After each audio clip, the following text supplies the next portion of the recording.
Hello students, કેમ છો? મજામાં છો કે નથી? આના પહેલા જે બે લેક્ચર મેં આપ્યા હતા એ જોયા હતા તમે?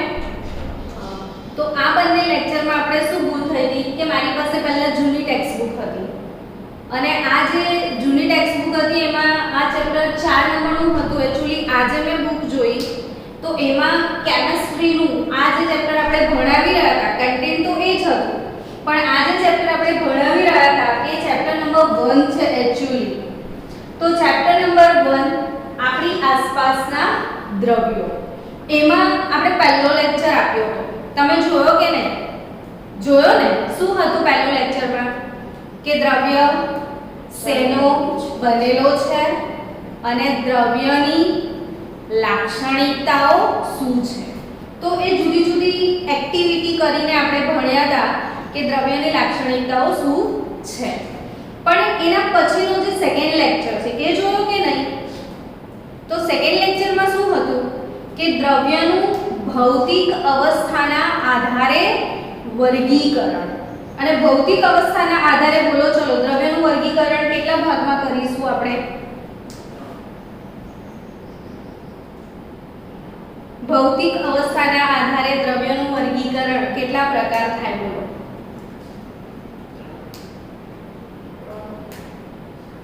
તો 5 પ્રકાર મેં એના શીખવ્યા હતા. ઘન અવસ્થા, પ્રવાહી અવસ્થા, વાયુ અવસ્થા, ચોથી અવસ્થા વિશે પણ આપણે ભણ્યા હતા પ્લાઝ્મા, અને પાંચમી કન્ડિશન હતી BEC બોઝ આઇન્સ્ટાઇન કન્ડેન્સેટ. પાંચમી અવસ્થા કઈ હતી? Bose Einstein condensate. તો કુલ કેટલી અવસ્થાઓ થઈ હવે દ્રવ્ય અને ભૌતિક અવસ્થાઓ? 5. કઈ કઈ ફરી રિવાઇઝ કરો તો? ઘન, પ્રવાહી, વાયુ, પ્લાઝ્મા અને BEC. What is the full form of BEC? B for Satyendranath Bose, E for Einstein અને C for condensate. તો BEC નું ફૂલ ફોર્મ શું? Bose-Einstein condensate. તો આ 5 અવસ્થાઓ આપણે પ્રીવિયસ લેક્ચરમાં ડિસ્કસ કરી હતી. એમાં ઘન પદાર્થ કેવો હોય એ મેં ભણાવ્યું હતું અને છેલ્લે આપણે એક ટોપિક ભણ્યા હતા ઘનતા વિશે ભણ્યા હતા. શું ભણ્યા હતા? એક છેલ્લો ટોપિક ઘનતા. તો ઘનતાનું સૂત્ર તમને આવડે છે? બોલો તો ઘનતાનું સૂત્ર. તો દળ છેદમાં કદ. ઘનતાનું સૂત્ર શું? દળ છેદમાં કદ. અને દળ છેદમાં કદ એટલે એવું કહેવાય કે એકમ કદમાં રહેલા દ્રવ્યના જથ્થાને ઘનતા કહેવાય. તો ઘનતાની વ્યાખ્યા શું થાય બાળકો? કે ઘનતા એટલે શું?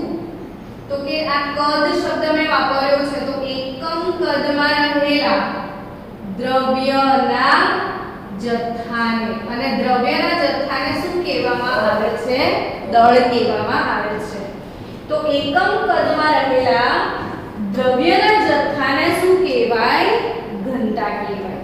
હવે આપણે પ્રીવિયસ લેક્ચરમાં ડિસ્કસ કરી ચૂક્યા હતા કે ઘન પદાર્થ, પ્રવાહી પદાર્થ અને વાયુ પદાર્થ.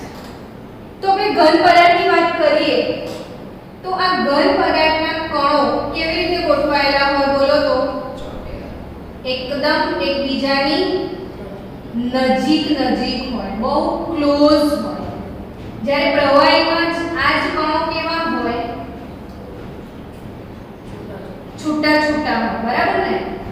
અને વાયુમાં આ કણો કેવી રીતે હોય? તો બહુ જ છૂટા હોય. તો મને એ સમજાવો કે કદ એટલે શું? પદાર્થે અવકાશમાં રોકેલી જગ્યા. કદ એટલે શું? પદાર્થે અવકાશમાં રોકેલી જગ્યાને આપણે શું કહીએ છીએ? કદ. તો આ જે કદ છે તમારી સામે, એ કદ તમને આ ત્રણેય અવસ્થામાંથી શું લાગે છે? કોનું કદ સૌથી વધારે છે? કોણ વધારે જગ્યા રોકે છે? વાયુ. કેમ વાયુ વધારે જગ્યા રોકે છે? કારણ કે વાયુમાં કણો છૂટા છૂટા છે. સ્ટુડન્ટ્સ તમે જોરથી બોલો તો મજા આવે. તો આ ઘન, પ્રવાહી ને વાયુ, તો આ ઘનના કણો એકદમ નજીક નજીક છે, પ્રવાહીના કણો થોડા દૂર છે, અને વાયુના કણો એકદમ દૂર છે. તો કદ કોનું વધારે? વાયુ.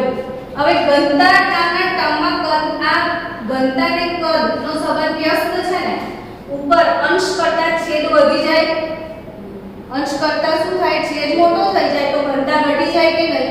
તો મને એવું કહો કે આ ત્રણેય અવસ્થામાંથી કોની ઘનતા મહત્તમ?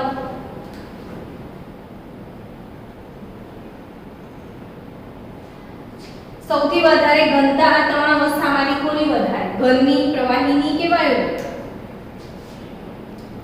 તો કે જેનું કદ ઓછું હોય એની ઘનતા વધારે હોય. આ વ્યસ્ત સંબંધ કોને કહેવાય? વ્યસ્ત પ્રમાણ કોને કહેવાય? કે જ્યારે એક વસ્તુ વધે ને ત્યારે બીજી વસ્તુ ઘટે. એક વસ્તુ શું થાય? વધે. ત્યારે બીજી વસ્તુ શું થાય? ઘટે. તો એને શું કહેવાય? વ્યસ્ત પ્રમાણ કહેવાય. તો અહીંયા કદ વધારે કોનું? વાયુનું. તો ઘનતા વધારે કોની? ટૂંકમાં વાયુનું કદ વધારે, તો ઘનતા કેવી? ઓછી. તો સૌથી ઓછી ઘનતા કોની? તો સૌથી વધારે, સૌથી ઓછું કદ ઘનનું, તો સૌથી વધુ ઘનતા કેવા પદાર્થની હોય? ઘન પદાર્થની હોય. અને સૌથી ઓછી ઘનતા કયા પદાર્થની? વાયુ પદાર્થ. હું તમને એક સિમ્પલ એક્ઝામ્પલ આપું. તમારી જોડે 1 કિલો લોખંડ છે અને 1 કિલો રૂ છે, તો બેમાં વજનદાર કોણ? મેં તો બંને 1 કિલો કીધા. હવે બોલો, તો બંને 1 જ કિલો છે, બંનેનું વજન સરખું છે, છતાંય તમારા મોઢામાંથી શું શબ્દ નીકળી ગયો? કે લોખંડની ઘનતા વધારે છે. કેમ? તો કે મેડમ 1 કિલો રૂ તમે માથામાં મારો અને 1 કિલો લોખંડ માથામાં મારો, તો શું વધારે વાગે?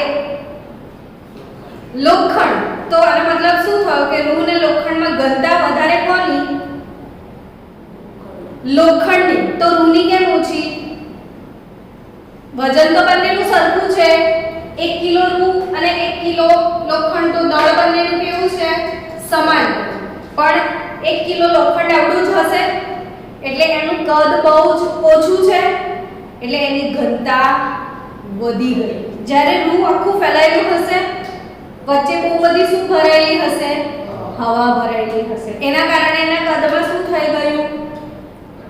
વધારો. રૂના કદમાં શું થયું?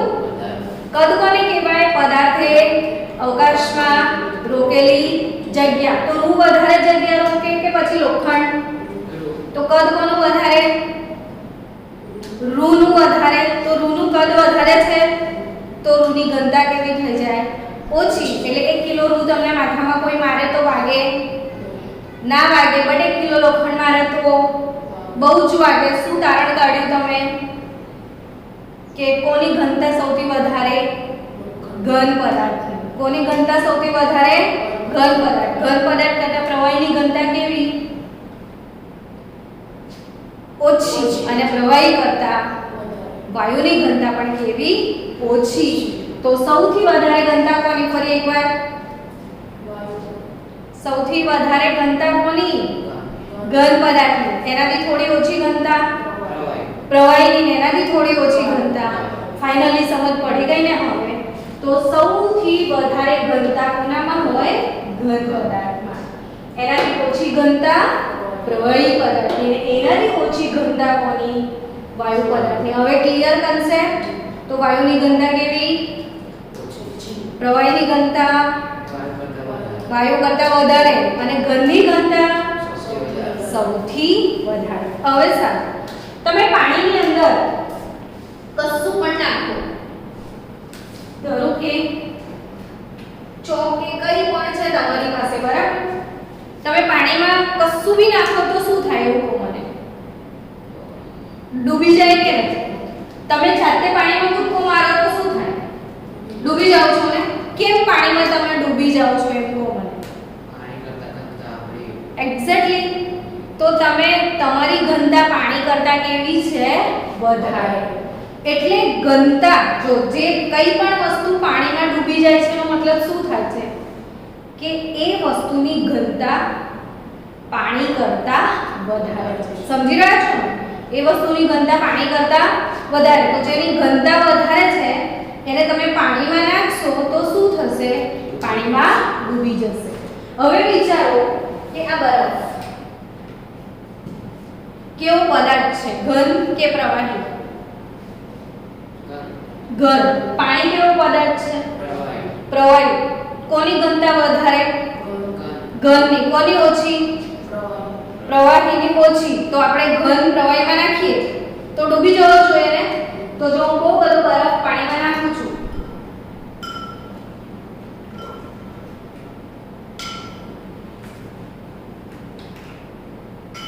હવે તમે મને જોઈને કહો કે તમને શું લાગે છે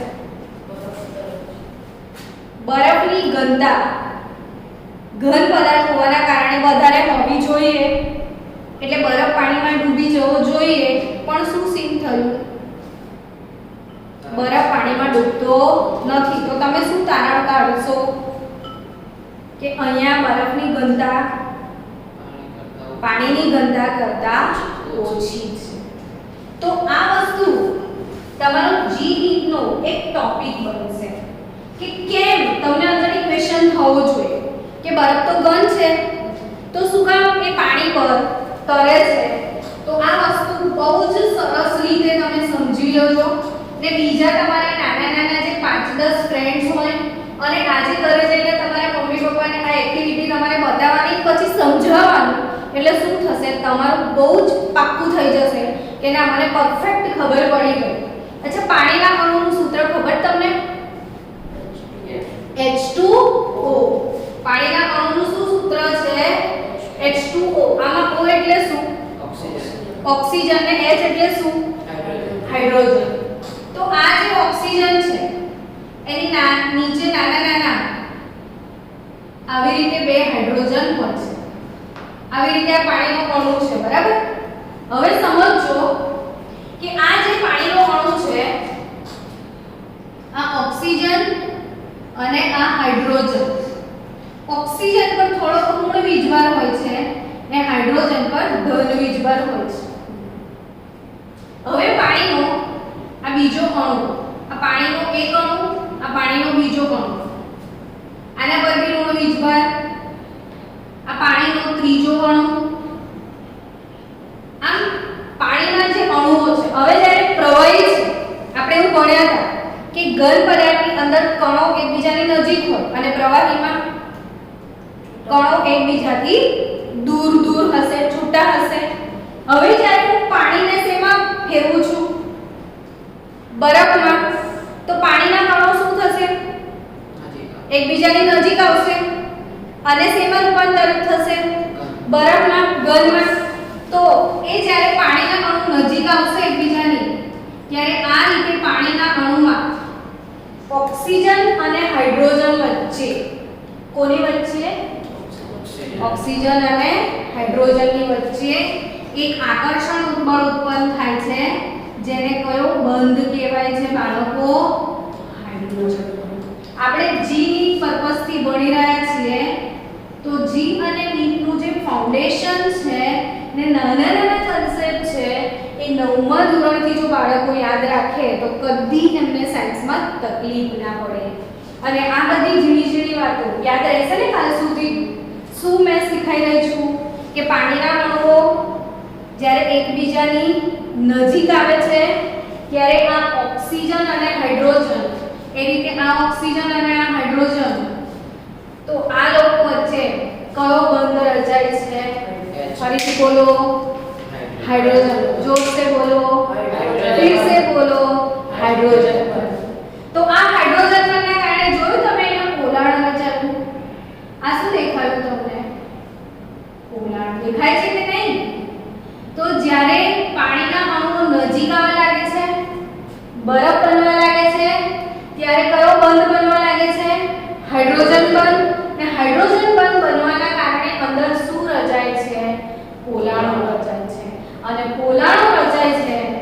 એટલે જ બરફનું કદ શું થાય પોલાણોના કારણે પોલાણોના લીધે કદ શું થાય છે વધી જાય છે અને જો કદ વધી જાય ને તો ઘનતા માટે શું કહેવું છે ઘટી જાય અને ઘનતા ઘટી જવાનું કારણ કયો બંધ जोर से बोलो कौन सा बॉन्ड हाइड्रोजन हाइड्रोजन बनना કારણે પોલાણો રચાયા પોલાણો રચાવાના કારણે બરફની ઘનતા શું થઈ ઘટી ગઈ અને ઘટી જવાના કારણે બરફ પાણી પર તરવા લાગ્યો ડન હવે આપણે ત્રીજી વાત કરીએ કે આ જે દ્રવ્યની અવસ્થાઓ છે તમારી ટેક્સ્ટબુકમાં નેક્સ્ટ ટોપિક છે ધારો કે હું તમને એમ કહું કે દૂધ હવા લાકડું આ ત્રણ પદાર્થો છે દૂધ હવા અને લાકડું અને ઘનતાના આધારે ગોઠવવાના છે તો ગોઠવી આપશો બાળકો સૌથી વધારે ઘનતા કોની આ ત્રણેયમાં લાકડાની કેમ તમને ખબર પડી ઘન પદાર્થ છે એના પછી કોની ઘનતા દૂધ કેવી રીતે ખબર પડી પ્રવાહી છે એના પછી કોની ઘનતા આવે હવાની કારણ કે કયા સ્ટેજમાં છે વાયુ અવસ્થામાં તો ડન ને તો આ ટાઈપની એક્ટિવિટીઝ તમારી બુકમાં હશે હવે આપણે નેક્સ્ટ ટોપિક પર જતા પહેલા થોડીક વાતો કરીએ પછી આપણે એના પછીના ટોપિક પર જઈશું તો આ બે શબ્દ મેં બોર્ડ પર શું લખ્યું છે વાંચો તો જરા તાપમાન અને દબાણ તો આ તાપમાન એટલે શું તમને ખબર છે શબ્દ સાંભળ્યો છે ને તાપમાન કે નથી સાંભળ્યો છે તો તાપમાન એટલે શું તો તમારી અંદર જે ગરમી રહેલી છે ગરમીને આપણે સાયન્સની લેંગ્વેજમાં શું કહીશું ઉષ્મા તો તમારી અંદર જે ઉષ્મા ઊર્જા છે ઉષ્મા ઊર્જાનું જે માપ છે તમારી અંદર શું રહેલી છે ઉષ્મા ઊર્જા એ ઉષ્મા સ્થિતિના માપને શું કહેવાય તાપમાન કહેવાય ઉષ્માના જથ્થાને નહીં ઉષ્મા સ્થિતિના માપને શું કહેવાય તાપમાન કહેવાય હવે આ તાપમાન માપ્યું છે શેનાથી મપાય કોઈને ખ્યાલ છે કે તાપમાન કેવી રીતે માપવાનું થર્મોમીટર થી માપવાનું તમે તાપમાન શેનાથી માપો છો ડોક્ટર પાસે જાવ છો ને ત્યારે ડોક્ટર તમને આવું થર્મોમીટર ક્યાં મૂકી આપે છે જીભની નીચે તો એ થર્મોમીટર શું માપે છે તમારા શરીરનું તાપમાન પણ કયા એકમમાં માપે છે તાપમાન શેમાં મપાય ધારો કે તમે શાકભાજી વાળાના ત્યાં ગયા બરાબર બટાકા લેવા ગયા મમ્મીએ કીધું બટાકા લઈ આવ તમે બટાકા વાળાને જઈને એવું કહેશો 4 આપી દે તો શું આપશે 4 તો તમારે શું કહેવું પડે 4 કિલોગ્રામ આપજે તો 4 કિલોગ્રામ કિલોગ્રામ શું કહેવાય એકમ કહેવાય 4 કિલોગ્રામમાં કિલોગ્રામ શું કહેવાય એકમ કિલોગ્રામ કોનો એકમ છે દળનો કિલોગ્રામ કોનો એકમ છે દળનો એકમ શું કિલોગ્રામ એમ તાપમાનને બી એકમ હશે ને તો તાપમાન શેમાં મપાય તો નોટબુકમાં લખજો તમે લોકો કે તાપમાન શેના વડે મપાય તો થર્મોમીટર વડે બટ તાપમાન શેમાં મપાય તો તાપમાન માપવાના બે માપક્રમ છે ડિગ્રી સેલ્સિયસ, ડિગ્રી સેલ્સિયસ અને ડિગ્રી ફેરનહીટ. તો તાપમાન માપવાના બે એકમ કયા છે? ડિગ્રી સેલ્સિયસ અને ડિગ્રી ફેરનહીટ. હવે હું અહીંયા એક વસ્તુ તમને શીખવાડું છું કે ડિગ્રી સેલ્સિયસ માંથી ડિગ્રી ફેરનહીટમાં કેવી રીતે જવાય. હજી એક વાત યાદ રાખજો કે તાપમાન માપવાનો આ બે એકમ સેલ્સિયસ અને ફેરનહીટ સિવાય ત્રીજો એકમ કેલ્વિન છે, જે તમારી 9th સ્ટાન્ડર્ડની બુકમાં કેલ્વિન શબ્દ મેન્શન કરેલો છે. હવે જો તમને કેલ્વિનનો કોન્સેપ્ટ ક્લિયર નથી તો બુક વાંચીને ખબર કેવી રીતે પડશે કે આ શું વસ્તુ છે? એટલે આપણે પહેલા આ કોન્સેપ્ટ કરીએ જેથી ટેક્સ્ટ બુક વાંચો તો તમને કંટાળો ના આવે, મજા આવે. તો અહીંયા ડિગ્રી સેલ્સિયસ અને આ શું છે? Degree Fahrenheit. તો તમને તમારું કાલે હોમવર્ક બધાનું કે તમારા શરીરનું તાપમાન કેટલા ડિગ્રી સેલ્સિયસ છે અને કેટલા ડિગ્રી ફેરનહીટ છે એ તમારે મને કાલે કહેવાનું. તમારા બોડીનું ટેમ્પરેચર કેટલા ડિગ્રી સેલ્સિયસ અને કેટલા ડિગ્રી ફેરનહીટ છે તમે મને કાલે કહેશો, રાઈટ ને? ઓકે. તો ડિગ્રી સેલ્સિયસ અને ડિગ્રી ફેરનહીટ, ધારો કે બરફ શબ્દ સાંભળ્યો છે ને? તો બરફનું ગલનબિંદુ એવું સાંભળ્યું કોઈ દિવસ? આપણે આના પછી ભણવાના છીએ. તો ધારો કે તમારી પાસે 0 ડિગ્રી સેલ્સિયસ ટેમ્પરેચર છે ને એને તમારે 0 ડિગ્રી સેલ્સિયસ ને શેમાં રૂપાંતરિત કરવું છે? ફેરનહીટમાં. તો 0 ડિગ્રી સેલ્સિયસ બરાબર કેટલા ફેરનહીટ થાય? તો ફોર્મ્યુલા યાદ રાખજો. હમણાં આપણે આને સાઈડ પર રાખીએ. ડિગ્રી સેલ્સિયસ ડિગ્રી ફેરનહીટ બરાબર 9/5 degree Celsius plus 32. Degree Fahrenheit બરાબર શું? 9/5 ડિગ્રી સેલ્સિયસ પ્લસ 32. હવે 9/5 ડિગ્રી સેલ્સિયસ 0 લઈએ પ્લસ 32. 9 પંચમાંશ ગુણ્યા 0 ની વેલ્યુ શું આવે? બોલો બરાબર 0. 0 ને કોઈના બી વડે ગુણો ને બધું શું થઈ જાય? 0. કેટલો મજાનો છે ને 0. હવે 0 વત્તા 32 નો આન્સર શું આવે? 32. તો 0 ડિગ્રી સેલ્સિયસ બરાબર ફેરનહીટ વેલ્યુ કેટલી આવે? 32 ડિગ્રી ફેરનહીટ. ચલો come on fast. 100 degree Celsius બરાબર કેટલા ફેરનહીટ? ફાસ્ટ આન્સર જોયો મને ઝડપથી.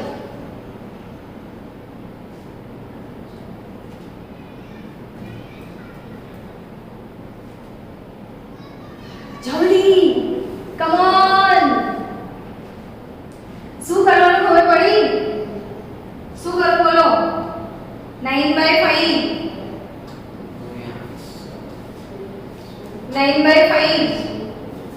ડિગ્રી સેલ્સિયસ ની જગ્યાએ મારે ટેમ્પરેચર મૂકી દેવાનું કેટલું? 100 વત્તા 32. આ ઉડાવતા હોય કેટલા ગુણ્યા 5 કરીએ તો 100 આવે? 20. તો 20 ગુણ્યા 9 કરો તો કેટલા આવે? 180 વત્તા 32 તો 2 8 ને 3 11 ને 1 12 212 ડિગ્રી ફેરનહીટ. તો ડિગ્રી સેલ્સિયસ માંથી ડિગ્રી ફેરનહીટ માં જવાય કે ના જવાય? જવાય. કેવી રીતે? કયું ફોર્મ્યુલા? બોલો બોલો ફાસ્ટ. તો 9 પંચમાંશ ડિગ્રી સેલ્સિયસ પ્લસ 32. હવે આ જ ડિગ્રી સેલ્સિયસ માંથી તાપમાન માપવાનો જે SI એકમ છે, આપણે અત્યારે એકમ માટે જે પણ પદ્ધતિ વાપરીએ છીએ સ્ટાન્ડર્ડ SI પદ્ધતિ વાપરીએ છીએ. દરેક એકમ કઈ પદ્ધતિના વાપરીએ છીએ? SI પદ્ધતિ, સિસ્ટમ ઇન્ટરનેશનલ. તો SI પદ્ધતિમાં તાપમાનનો એકમ શું છે તમને ખબર છે? કેલ્વિન. અને કેલ્વિનનો સિમ્બોલ શું છે? K.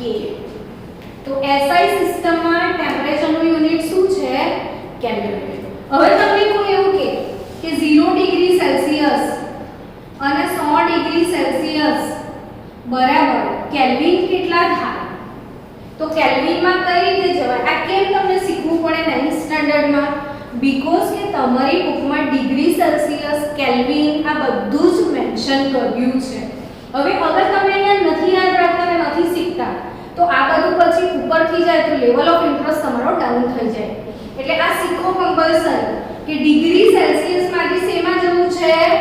કેલ્વિન. ફરી એકવાર આપણે રિવાઇઝ કરીશું. તાપમાન માપવાના એકમો કયા કયા? ડિગ્રી ફેરનહીટ અને ડિગ્રી સેલ્સિયસ. ડિગ્રી શબ્દ બોલો. ડિગ્રી સેલ્સિયસ અને ડિગ્રી ફેરનહીટ. ડિગ્રી સેલ્સિયસ માંથી ડિગ્રી ફેરનહીટ માં કેવી રીતે જવાનું? ફોર્મ્યુલા આવડી ગઈ તમને? કેવી રીતે જશો? 9.5 ડિગ્રી સેલ્સિયસ પ્લસ 32. પણ આપણે વ્યવહારમાં તાપમાનનો એકમ કયો વાપરીએ છીએ અત્યારે? કેલ્વિન. કઈ એકમ પદ્ધતિમાં છે? SI. કેલ્વિનમાં કેવી રીતે જવાય એ સમજો. તો ડિગ્રી સેલ્સિયસ માંથી તમારે કેલ્વિનમાં જવું છે તો 273.15 ઉમેરવાના. ડિગ્રી સેલ્સિયસ માંથી શેમાં જવું છે? કેલ્વિનમાં. તો degree Celsius plus 273 is equal to જે પણ તમને વેલ્યુ મળશે એ શેમાં મળશે? કેલ્વિનમાં. અર્થાત મારે 0 ડિગ્રી સેલ્સિયસ બરાબર ખાલી જગ્યા કેલ્વિન આવું કોઈ પૂછે તો 0 વત્તા 273.15 કરો તો આન્સર શું આવે? 273. ને વ્યવહારમાં 0.15 ને આપણે હંમેશા અવગણી કાઢીએ છીએ એટલે 273 કેલ્વિન. તો 100 ડિગ્રી સેલ્સિયસ બરાબર કેટલા કેલ્વિન? કેવી રીતે લાવવાના બોલો તો છોકરાઓ? તો 100 ડિગ્રી સેલ્સિયસ માં મારે શું કરવું પડે બોલો? 273.15 ઉમેરવા પડે. તો my answer is 373.15 degree Celsius. સમજી ગયા? આ 0.15 ને અવગણી નાખો તો ડાયરેક્ટ 373 કેલ્વિન આવું કહેવાય. કેલ્વિન ને ડિગ્રી નાખ્યો 373 ડિગ્રી કેલ્વિન ને 373 કેલ્વિન. જ્યારે સેલ્સિયસ અને ફેરનહીટ શેમાં બોલીશું આપણે? ડિગ્રીમાં બોલીશું. તો તાપમાન શેમાં મપાય? ક્લિયર? હવે આપણે વાત કરીએ દબાણની. ફરી એકવાર રિવાઇઝ કરી લો બાળકો. તાપમાન માપવાના કેટલા એકમ તમે ભણ્યા?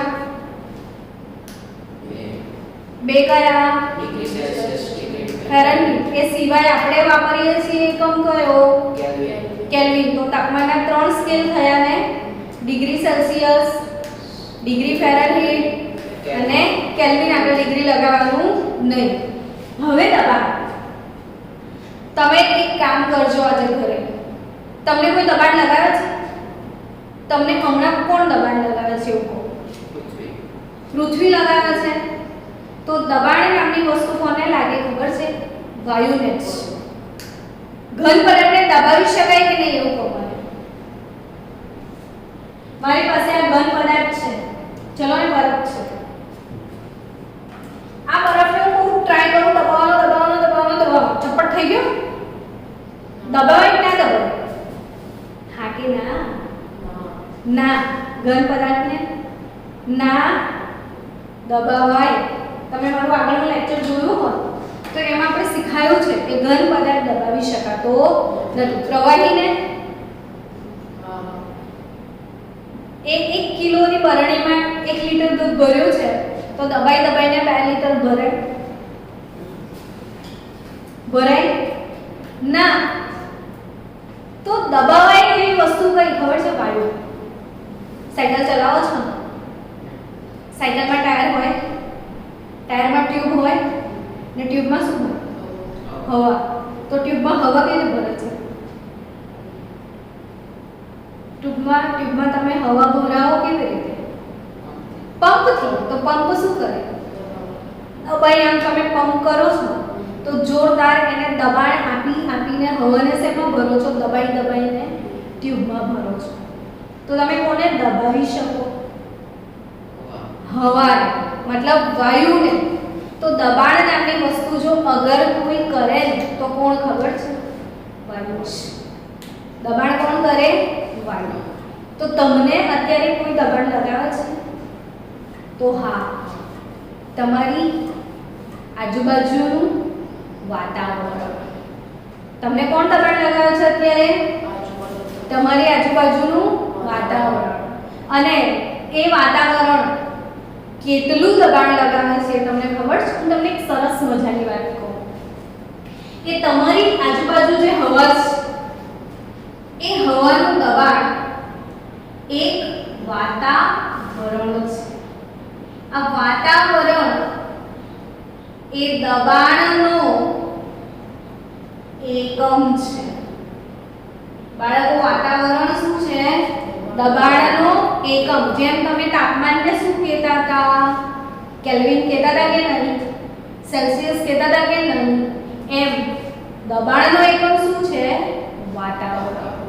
તો તમારી આજુબાજુ જે હવા રહેલી છે એ તમને જે દબાણ લગાવે છે એ કેટલું છે ખબર છે? એક વાતાવરણ. આજે ઘરે જઈને મમ્મીને કહેજો કે મમ્મી, આપણી આજુબાજુ જે હવા છે ને એ આપણને કેટલું દબાણ લગાવે છે? બોલો. એક વાતાવરણ. કેટલું દબાણ લગાવે છે? તમારી આજુબાજુ જે હવા છે એ કેટલું દબાણ લગાવે છે? એક વાતાવરણ. તો આપણી આસપાસ રહેલી હવાનું દબાણ કેટલું કહેવાય? એક વાતાવરણ કહેવાય. હવે આ જે દબાણ, જેમ કે હવે તમે તાપમાન માપવા માટે મેં તમને બતાવ્યું કે આ કયું સાધન છે? થર્મોમીટર છે. તો એ જે તમારી આજુબાજુ હવા છે એ એક વાતાવરણ છે. એ દબાણ તમારે માપવું છે તો તમે કયું સાધન વાપરશો? બેરોમીટર. દબાણ માપવા માટે કયું સાધન વપરાય? બેરોમીટર. અને તાપમાન માપવા માટે થર્મોમીટર. તો પછી આપણે મોબાઈલ ખોલીને PUBG ના રમવાનું, ગેમ ના રમવાનું. મોબાઈલ ખોલીએ તો શું કહેવાનું કે ભાઈ I want to C barometer. Barometer કાઢો. YouTube પર તમે જે સર્ચ મારશો એ નીકળશે. હવે હાઉ ટુ મેજર પ્રેશર. દબાણને ઇંગ્લિશમાં પ્રેશર કહેવાય ને તાપમાનને ઇંગ્લિશમાં શું કહેવાય? ટેમ્પરેચર કહેવાય.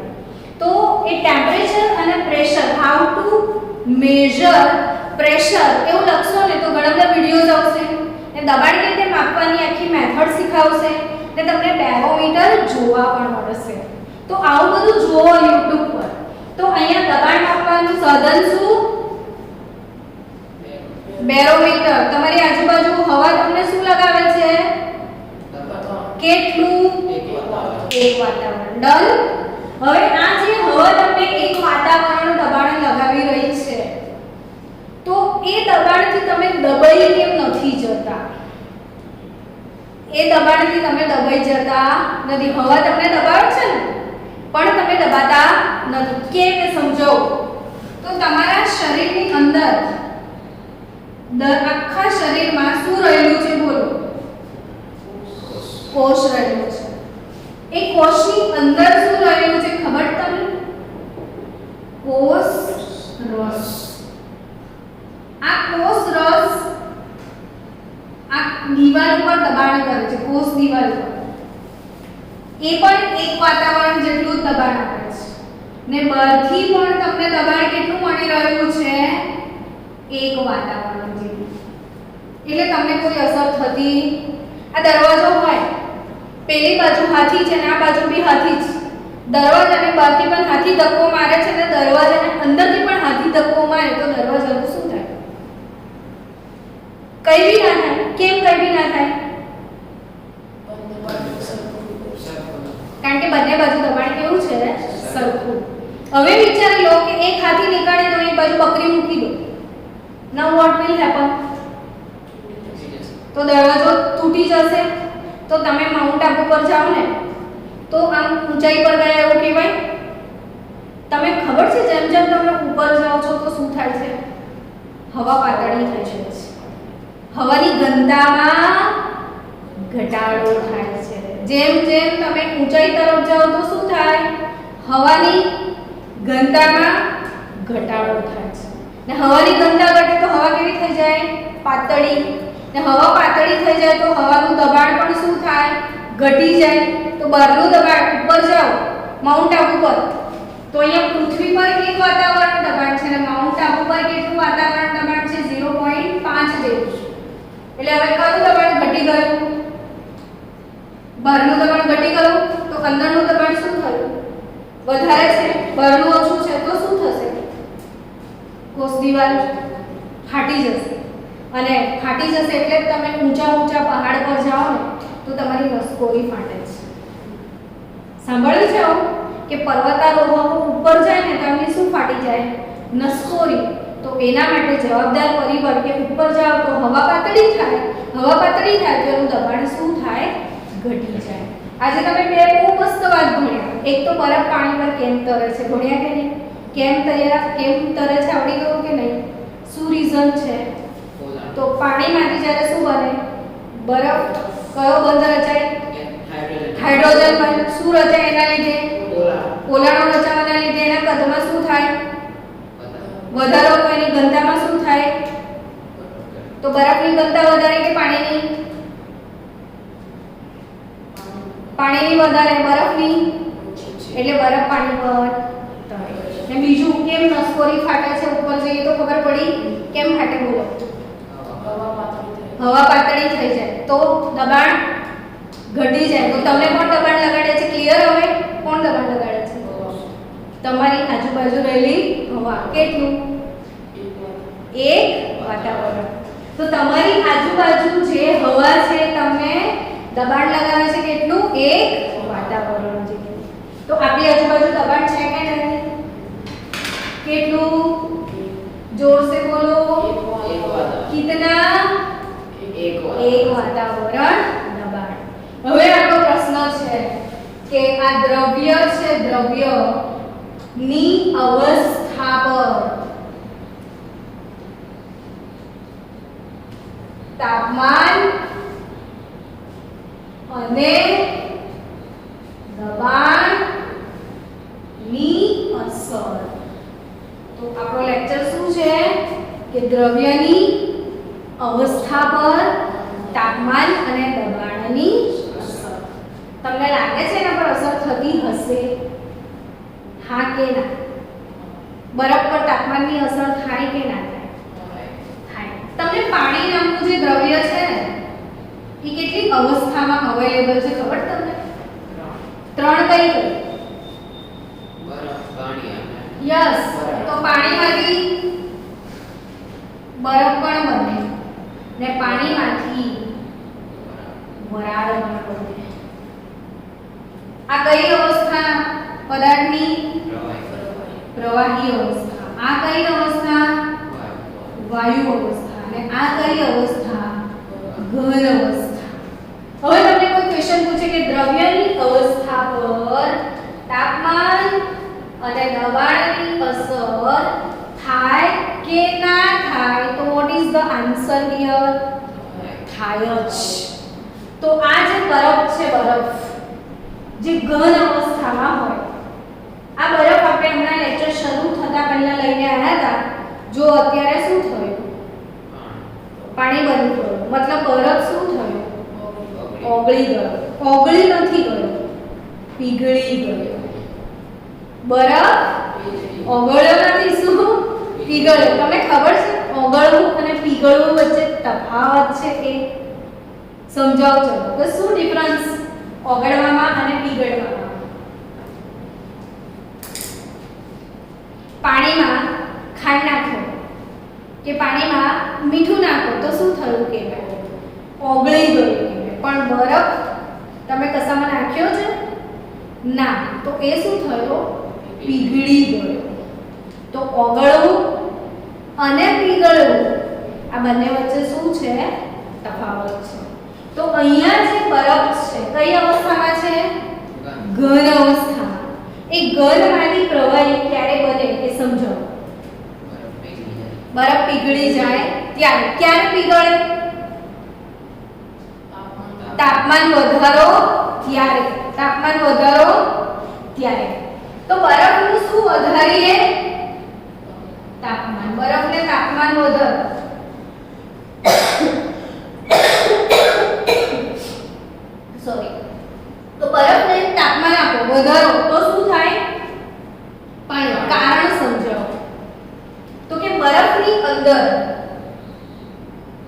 જે પાણીના કણો છે એ આ રીતે એકબીજા જોડે હમણાં જ આપણે કીધું ને પેલું કયો બંધ હાઇડ્રોજન બંધ બનાવીને આવી રીતે કણો એકબીજા સાથે સરસ રીતે જોડાયેલા હોય. થાકી જાવ ને એટલે કહેજો હો છોકરાઓ. પ્રજ્ઞા મેડમ પોતાનો થાકતા નથી. આખો દિવસ ભણાવો તોય ના થાકો, પણ તમે થાકી જાવ તો કહી દેજો બસ મેડમ હવે રહેવાનું કાલે, તો આપણે કાલે પછી ભણીશું. તો આ જે બરફ છે એ કઈ અવસ્થામાં છે? ઘન અવસ્થામાં છે. હવે તમે એને શું આપી રહ્યા છો? તાપમાન. તો એને કઈ અસર થશે આ કણોને? તો અસર થઈ જશે. જો ગરમ ગરમ ગરમ ગરમ તવો હોય, જબરજસ્ત ગરમ તવો છે ને એના પર મકાઈના દાણા નાખો તો શું થાય? ધણી ફૂટે ને અને કૂદે કે ના કૂદે? હવે એવું ના પૂછતા કે મેડમ એ કેમ કૂદે, તો એક કામ કરવાનું, તમારે એના પર બેસી જોવાનું. ગરમ ગરમ તવા પર શું કરવાનું? બેસી જોવાનું. તો શું થશે? તો તમે બી કૂદવા લાગશો. કેમ? સમજી ગયા? તો હવે તમે બરફના અણુઓને શું આપો છો? તાપમાન. તો બિચારા અણુઓ શું કરે? કૂદે કે ના કૂદે? કૂદે ને. મતલબ કે તાપમાન આપો તો બરફના કણોની ગતિ ઊર્જા વધી જાય. શું વધી જાય? ગતિ ઊર્જા. તો બરફના કણો જે એકબીજાની નજીક નજીક છે તો આમ થોડુંક થોડુંક તો પોતાની સ્થાન પર હલતા જશે. હવે તમે એને બહુ જ ગરમી આપો તો શું કરવા લાગે? નાચવા લાગે ને, કૂદવા લાગે ને. તો ધૂણવાનું શરૂ કરી દીધું એટલે એકબીજા સાથે શું થશે? અથડાશે. કણો બરાબર મૂડમાં આવી ગયા છે, એકબીજા જોડે અથડામથડી કરી નાખે તો આ સીન કેવો થઈ જાય? જે ગોઠવણી હતી કેવી થઈ જાય? તૂટી જાય. અને તૂટી અને આવું ફેલાઈ જશે અને આ કણો બધા અસ્ત વ્યસ્ત થઈ જશે. કેવા થઈ ગયા? વ્યવસ્થિત કણો. ગતિ ઊર્જા વધવાના લીધે કેવા થઈ ગયા? અવ્યવસ્થિત. કેવા થઈ ગયા? આ કણો અવ્યવસ્થિત થઈ ગયા અને આ કણો અવ્યવસ્થિત થવાના લીધે ઘન પદાર્થ તૂટી ગયો, પીગળી ગયો ને શેમાં જતો રહ્યો? પ્રવાહી. હવે હજી વધારે એને તાપમાન આપો. શું કરવું એને? હજી વધારે તાપમાન આપો. ખતરનાક ગાંડા થઈ જશે અને બહુ જ ગાંડા થશે તો બહુ જ ગતિ ઊર્જા વધી જશે ને બહુ ગતિ ઊર્જા વધશે તો આ જે કણો આવી રીતે છે એ અહીંયાથી એને છોડીને ઉપર જવા લાગશે. જો આ વસ્તુ છોડ દેશે, છોડીને ક્યાં જવા લાગશે? ઉપર. તો એ કઈ અવસ્થા ધારણ કરશે? વાયુ અવસ્થા. બહુ જ સરસ મજાનું શીખવાનું છે. શીખો અહીંયા કે ઘન પદાર્થના કણો બહુ જ વ્યવસ્થિત ગોઠવાયેલા હોય છે. એને તમે તાપમાન આપો તો કણોની શું વધે? બોલો મોઢામાંથી. કણોની શું વધે? આ શું લખ્યું છે મેં? કઈ ઊર્જા? કણો શાંત બેઠા હતા, ગતિ કરવા લાગ્યા. કઈ ઊર્જામાં વધારો થાય? ગતિજ ઊર્જામાં વધારો થાય ને ગતિ ઊર્જા વધે તો જે વ્યવસ્થિત ગોઠવણી હતી એ તૂટી જાય. બધી અથડામથડી થઈ જાય, એકબીજા સાથે અથડાવા લાગે, અવ્યવસ્થિત બની જાય ને અવ્યવસ્થિત કણો કઈ અવસ્થા ધારણ કરી લે? પ્રવાહી અવસ્થા. ને હજી વધારે ગરમ કરો તો આને છોડીને જતા રહે ને છોડીને જતા રહે તો કઈ અવસ્થા ધારણ કરશે? વાયુ અવસ્થા. તો સમજ પડી? તો ઘન પદાર્થને ગરમ કરો તો કણોની ગતિ ઊર્જામાં વધારો થાય એટલે વ્યવસ્થિત કણો અવ્યવસ્થિત થઈ જાય, પ્રવાહી સ્વરૂપમાં ફેરવાય અને હજી વધારે ગરમ કરો તો વાયુ સ્વરૂપમાં જાય તો તો દ્રવ્યની અવસ્થા પર તાપમાનની શું અસર થાય એ સમજ્યા.